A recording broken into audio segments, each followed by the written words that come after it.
কংগ্ৰেছৰ বিৰুদ্ধে পুনৰ সৰব অসম জাতীয় পৰিষদৰ সভাপতি লুৰিণজ্যোতি গগৈ অসম সন্মিলিত মৰ্চা ত্যাগ কৰাৰ মুহূৰ্ততে কংগ্ৰেছৰ পৰাজয় হৈছিল বুলি তাৎপৰ্যপূৰ্ণ মন্তব্য কৰে অজাপৰ সভাপতিগৰাকীয়ে উপনিৰ্বাচনৰ ফলাফল আৰু আসন বুজা পৰাৰ সময়ত হোৱা সংঘাতক লৈ পৰ্যালোচনাৰ পোষকতা লুৰিণজ্যোতি গগৈ শনিবাৰে হোটেল লেলিত অনুষ্ঠিত হ'ব অসম মিত্ৰজোঁটৰ বৈঠক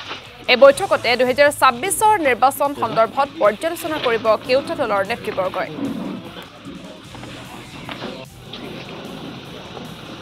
আমিতো কংগ্ৰেছক অতৰাই পঠোৱা নাই কংগ্ৰেছ নিজে নিজেহে গৈছে এইটো প্ৰশ্ন আপোনালোকে আমাক কৰিবই নালাগে আপোনালোকে নিজে দেখিছে আমিতো কিমান চিঞৰি ক'লো উপনিৰ্বাচনত যে 26 মূল লক্ষ্য উপনিৰ্বাচনৰ পঞ্চায়ত নিৰ্বাচনত 26ত যুজাৰ আধাৰটো তৈয়াৰ হ'ব গতিকে উপনিৰ্বাচনৰ সময়ত সুযোগটো বিজেপিক দিব নালাগে যাতে আমাৰ কাৰণে বিজেপিয়ে সুযোগ পায় গতিকে 5খন সিট আছে 5খন সিটত যদি কোনোবাই 5খনতে খেলিবলৈ বিচাৰে এটো কেনেকুৱা ধৰণৰ কথা ক'ত কেনেকৈ মিত্ৰতা থাকিব এটো সাধাৰণ সহজ মানুহেও বুজি পাইছে আৰু উপনিৰ্বাচনত শাসকীয় দলৰ আটাইতকৈ বেছি সুবিধা থাকে এটোৱে জানো সকলোৱে জানে এইবোৰটো ৰাজনীতি বিজ্ঞান জনা মানুহে সকলোৱে জানে গতিকে তেনে পৰিৱেশ পৰিস্থিতিত নিজৰ আটাইতকৈ জিকিব লগা সিট যেটো সামগ্ৰী হেতুৱে হাৰি দিলে কাৰণ কি তেওঁলোকে একতাটোত তেওঁলোকে বিশ্বাস নাৰাখিলে তাতকৈ বেছি তেওঁলোকৰ 5টা সিটত তেওঁলোকৰ মানে যুজ কৰাটোহে তেওঁলোকৰ বেছি গুৰুত্বপূৰ্ণ হ'ল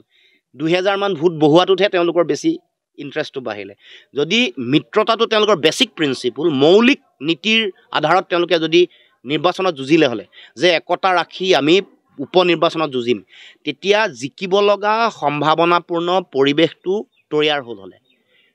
যিদিনাখনেই তেওঁলোকে ভাঙিছে সেইদিনাখনেই বিজেপি জয় হৈছে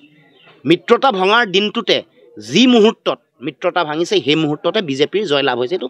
100% নিশ্চিত মূল আমিতো এই কথাটো আগতেও কৈছো যে আমাৰ মূল কথাটো হ'ল বিজেপিক হৰুৱাবলৈ লগা ৰণকৌশল প্ৰয়োজন আৰু বাকি সিট ভাগ বতৰা সম্পৰ্কত কথা আমিতো কালেক্টিভলি অসম মিত্ৰজোঁটে পাতিব লাগিব হেতু মই এতিয়া কোৱাটো উচিত নহব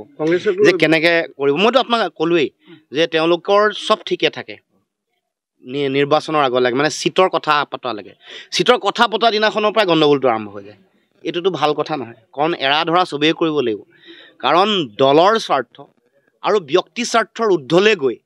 মুখ্যমন্ত্ৰী হম বুলি ভাবি থকা কথা বতৰাবোৰ সামৰি প্ৰথমে বিজেপিক হৰুৱাই লওঁচোন আহক